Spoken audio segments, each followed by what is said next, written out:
자, 이번 시간에는 이제 CCNA 시험하고는 직접적인 관련은 없는데 그냥 IP 어떻게 설계하는지 기본적인 것만 짧게 설명을 드리도록 하겠습니다.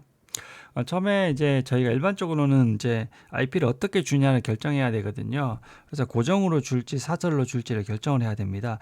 그래서 되도록이면 이제 서버 같은 것들은 다 고정으로 주게 돼 있고, 우리가 일반적으로 단말들은 우리가 상황에 따라서 우리 오피스 업무방 같은 경우는 주로 이제 사설 이 사설의 동적 IP죠. 제가 표현 잘 모르는데 동적 IP를 주게 되어 있습니다. 고정. 그래서 DHCP로부터 받아서 이렇게 할당을 하는 방식을 쓰게 되어 있습니다. 그래서 이 방식은 고정은 고정 관리자가 계속 개입해서 일일이 해야 돼서 처음에 관리 부담은 있지만 장애 처리가 용이합니다. 근데 이 친구는 동적으로 받아서 관리 부담은 적을 것 같지만 실제적으로 뭐냐면 장애 처리할 때 누가 어떻게 가진지 모르기 때문에 사실 더 불편한 점은 있습니다. 그래서 상황에 맞게 서버 내 데이터 센터망이라면 다 고정 IP를 할 거고, 오피스망이라면 이런 식으로 일정 부분 DHCP의 도움을 받는 게 유리하다, 이렇게 아시면 될 것 같습니다.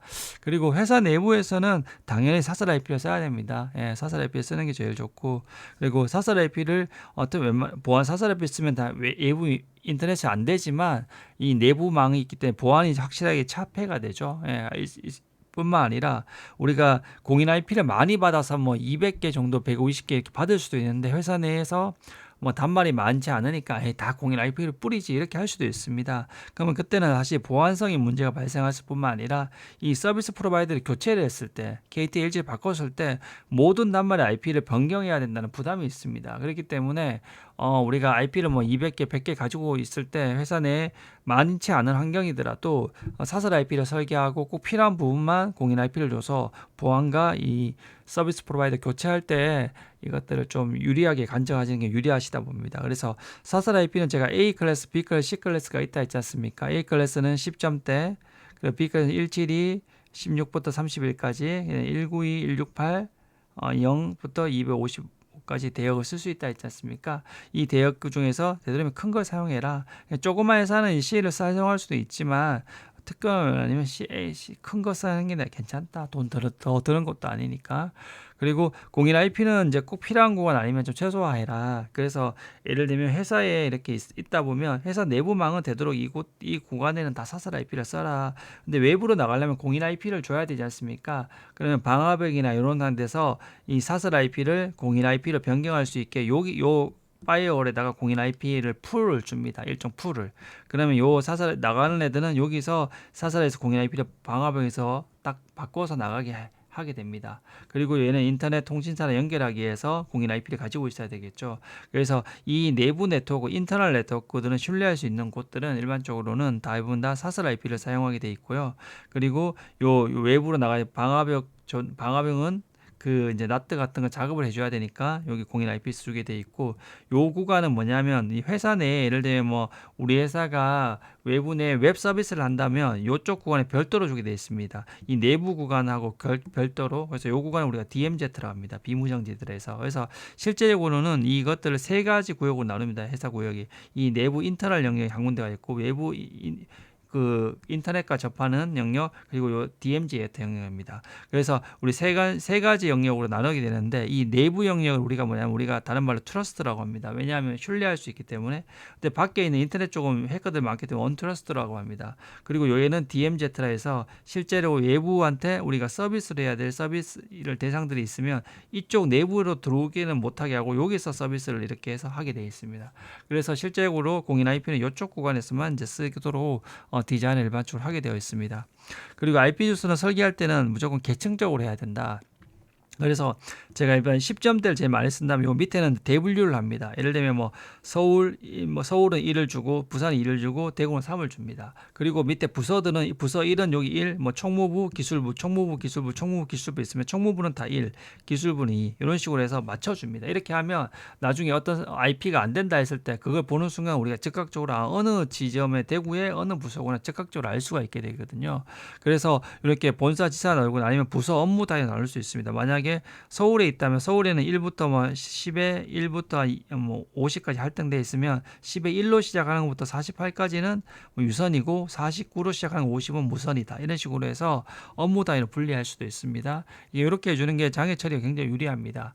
그리고 향후 확장을 항상 고려를 당연히 해야 되는 거고 지사의 전문가가 있다면 이런 주소를 이렇게만 주고 이걸 위임해서 알아서 할 수 있게 할 수도 있습니다. 그래서 이거는 이제 판단에 따라 하시면 될 것 같고 기본적으로 이렇게 왁구를 잡아두시는 게 유리하십니다. 그리고 우리가 VLSM 디자인은 우리가 문제가 뭐냐면 우리가 VLSM 할 때 제가 문제 볼 때는 최대 호스트가 많은 쪽을 기준으로 우리가 프리픽스를 결정을 해서 쪽에서 나눴습니다. 근데 우리가 최대 호스트가 우리가 예를 들면 아까 우리 VLSM 했을 때 보면 이렇게 해서 여기 50명 있고 여기 10명 뭐 8명 여기 20명 있으면 얘를 기준으로 우리가 처음에 프리픽스를 결정했다면 얘부터 표를 만들 때 50, 뭐 20, 10, 8에서 2의 n승 빼기 50은 그러면 이렇게 해서 비트 수를 적어놓으면 얘를 기준으로 해서 얘부터 작은 프리픽스가 나왔습니다. 자, 이 상태에서 2의 n에 50이면 4가 16, 5가 32, 4가 16, 5가 32, 6. 얘가 n은 6비트가 필요하지 않습니까?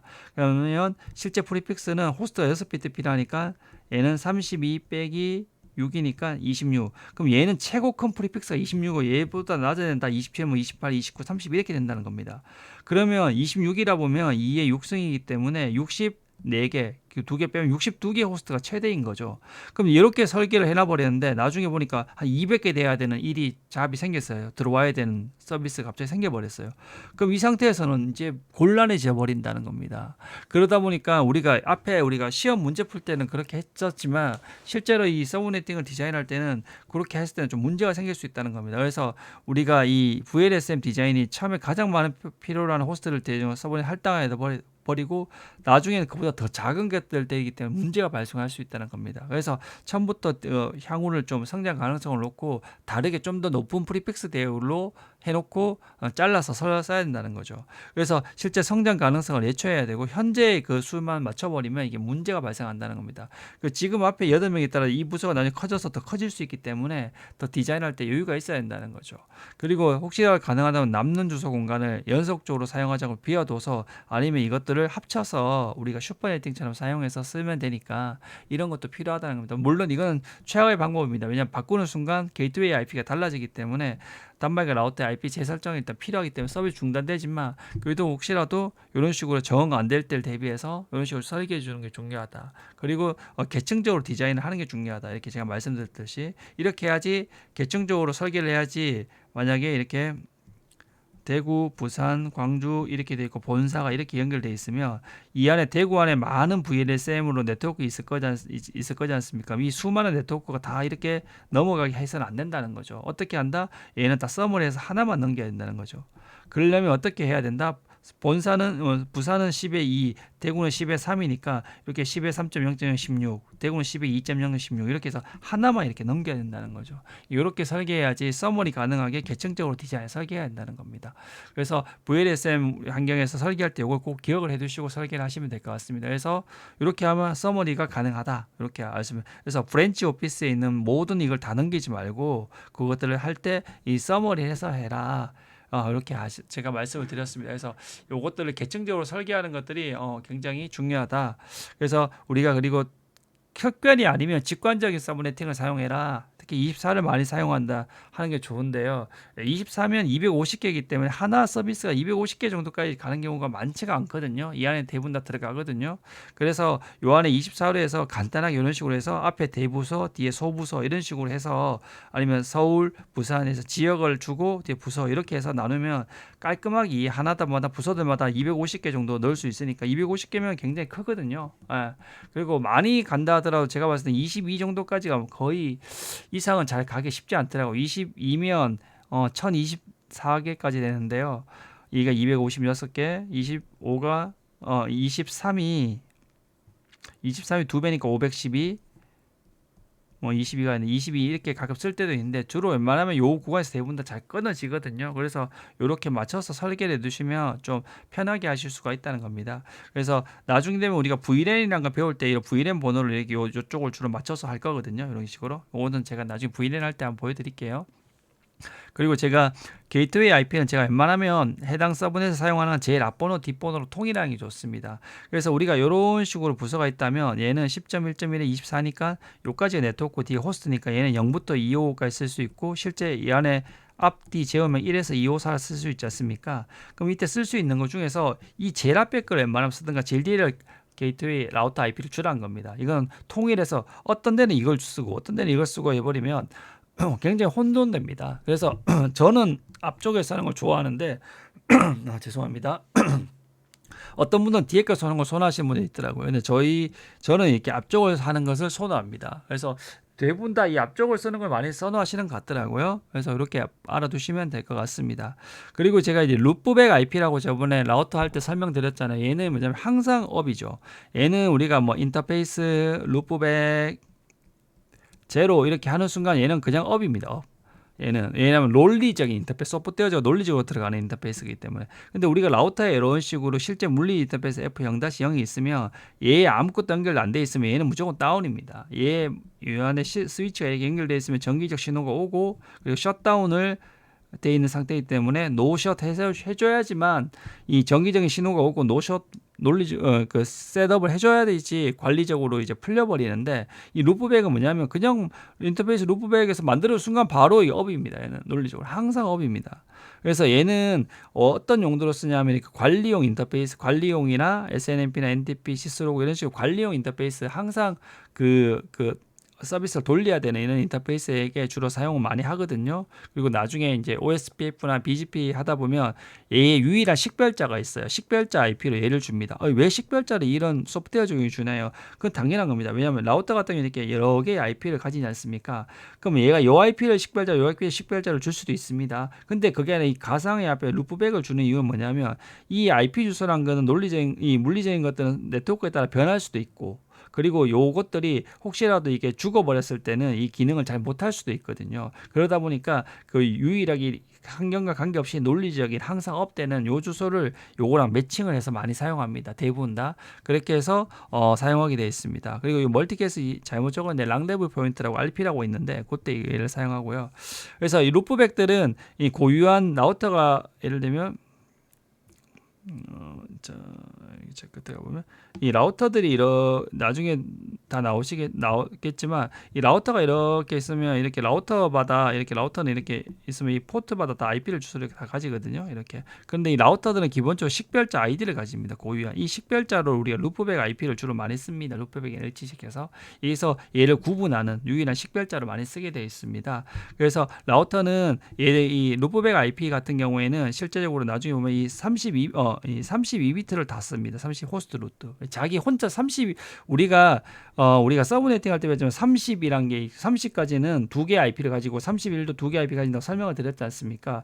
근데 32는 제가 설명을 안 드렸어요. 서브네팅. 이게 뭐냐면 얘는 그냥 혼자 있는 거, 단독으로 있는 거, 단독. 호스트 루트라 해서 자기 혼자만 있는. 그래서 191.1.1, 뭐 191.2면 걔 혼자만 있는 그 네트워크 호스트 루트라고 합니다. 혼자만 있기 때문에. 그래서 얘는 왜냐하면 이 논리적이기 때문에 얘를 크게 24비트 이렇게 가져갈 필요가 없는 겁니다. 그러면 대역을 다 쓰지 못하기 때문에 얘는 하나만 있는 32비트 호스트 루트를 무조건 거의 다 씁니다. 그래서 얘들은 호스트 루프백은 루프백 전용의 서브넷을 하나 만들어서, 예를 들면 루프백은 다 192.168 내가 1.0에 24 대역을 쓸 거야. 그럼 이 밑에 192, 168 1.1에 32, 1.2에 32, 1.3에 32 이런 식으로 다 나눠줄 수 있지 않습니까? 그래서 그런 IP들을 나눠있는 32비트를 요간에 얘한테 루프백 19168, 1.1에 32, 192.168 1.2에 32 이렇게 준다는 겁니다. 그래서 내가 대신 루프백에 대한 대역은 나는 이렇게 24 대역을 할 거야. 얘의 서브넷으로 이렇게 식으로 한다는 겁니다. 그래서 루프백 주소는 제가 사실 이것들은 제가 여기 설명드릴까 말까 하는 고민을 했어요. 사실. 근데 이렇게 한번 들어두시고 나중에 들어두시면 좀 더 편할 것 같아서 제가 여기서 이제는 설명을 드렸습니다. 그래서 루프백 주소는 사실 거의 99%가 다 32비트 호스트 루트로 합니다. 호스트 루트로 하게 돼 있고 전용 서브넷을 할 때가 있습니다. 다 전용 서브넷을 권장을 하게 되어 있습니다. 근데 가끔 보면 이게 32가 아니라 큰 서브넷으로 할 때도 있어요. 뭐 24, 16 아주 특별한 경우가 있습니다. 이것들은. 근데 이런 경우는 나중에 우리가 네트워크를 테스트할 때만 주로 광고 테스트할 때만 쓰지 실무에서는 이렇게 쓰는 경우는 거의 없습니다. 나중에 OSPF 배우실 건데 이거를 이제 우리가 루프백 같은 건 루프백 인터페이스 타입이라고 결정되어 있는데 이게 포인트 투 포인트 타입으로 이제 광고하고 싶을 때 있거든요. 그렇게 네트워크 타입을 바꿔버렸을 때는 이제 이렇게 바꿔서 구성된 서문에 그대로 광고할 수가 있거든요. 그래서 이렇게 되어 있는데 사실 이거는 사실 잘 모르셔도 되고 나중에 OSPF 할 때 제가 랩으로 한번 보여드리겠습니다. 중요한 건 이 빨갱이들 이 루프백 전용 서브넷을 웬만하면 할당을 하고 32비트 호스트 루트로 그리고 항상 always up 이걸 다시 한번 기억해 주시길 부탁을 드리겠습니다. 자 그리고 IPAM이라서 IP 어드레스 관리하는 게 참 중요합니다. 이게 그래서 일반적으로 구축하는 사람들은 구축해놓고 떠나려고 하거든요. 그래서 그냥 대충 이제 던지고 할 때가 많은데 우리가 설계할 때부터 IP 충돌을 방지하고 전체적인 가시성을 위해서 우리가 이렇게 관리합니다. 관리하는 게 필요합니다. 그래서 엑셀 파일도 많이 쓰시기도 하고요. 그리고 아니면 전용 이렇게 솔루션들이 있습니다. 그러니까 뭐 오픈 소스든지 아니면 상업용 솔루션들이 이런 솔루션들을 보면 예를 들면 이 사이트를 한번 가보시면 이런 사이트 가보시면 여기 보면 이런 식으로 이렇게 IP 주소를 어떻게 관리해 대역 프리픽스별로 어떻게 관리하는 게 이렇게 나오거든요. 여기 나중에 한번 접속해 보시면 될 것 같습니다. 그래서 접속해 보시면 여기 데모 사이트거든요. 그래서 데모 사이트 가셔서 한번 접속해 보시면 이렇게 관리하는 게 있고 여기도 요 데모 사이트가 있어요. 이 데모 사이트 가서 이렇게 해서 이 IP 주소 이렇게 관리할 수 있게 되어 있습니다. 그래서 이런 식의 리눅스 그냥 깔면 되거든요. 아니면 이렇게 엑셀 기반으로 정한되면 관리할 수도 있고요. 그래서 이런 식의 툴들을 한번 사용해 보면서 좀 요즘은 이렇게 리눅스 같은 게 깔리기가 쉽거든요. 그래서 그걸 한번 하면 되는데 제가 아니면 나중에 이걸 한번 보여드리든지 할게요.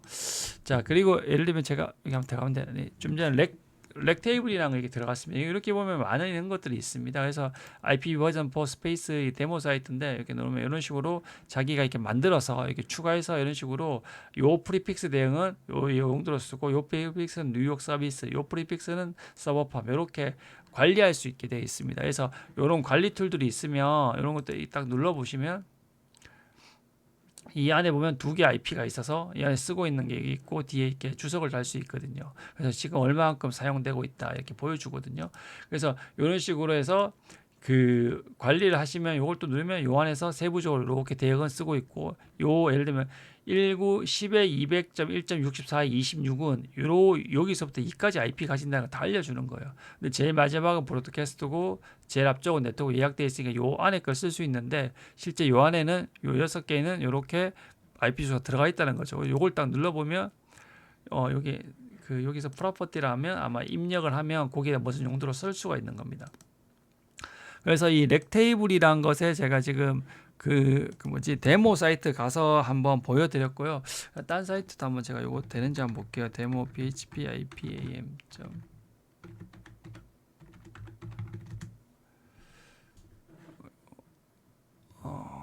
자, 요 사이트입니다. 요 사이트 한번 가보시면 될 것 같습니다. 여기 제가 이제 있고 요 사이트를 보시도 여기 보시면 이런 식으로 누르면 사이트별로 이런 식으로 스페이스 맵 뭐 이렇게 해서 쓰고 있는 거 안 쓰고 있는 거 보이시죠? 이렇게 쓰고 이렇게 누르면 눌러서 또 뭐 만들 수도 있고 그래서 사실 이런 것들은 까는 것도 중요하지만 자기가 이걸 익숙해지는 것도 시간이 좀 필요하거든요. 그러다 보니까 이게 까는 것도 귀찮고 익숙해지는 것도 귀찮다 보니까 사람들이 어떻게 하냐면 결론적으로 이게 생각보다 이렇게 엑셀 같은 걸로 해서 부서 다니는데 지금 이거는 좀 형편없이 엑셀을 만든 거고 실제 나중에는 이렇게 탭을 이렇게 만들어서 탭 단위로 이런 것들을 우리가 이렇게 만들게 되어 있습니다. 탭 단위로 해서 뭐 대구, 서울, 부산 아니면 뭐 10에 1 이렇게 탭을 만들어서 이렇게 엑셀 기반으로 많이 관리를 하고 있거든요. 그래서 사실 엑셀도 잘 쓰면 제가 봤을 때 괜찮은 것 같습니다. 근데 이게 생각보다 제가 말씀드린 게 관리 안 하시고 그냥 인수인계 하거나 인수인계 받을 때가 굉장히 막막합니다. 뒤에 받는 사람들이.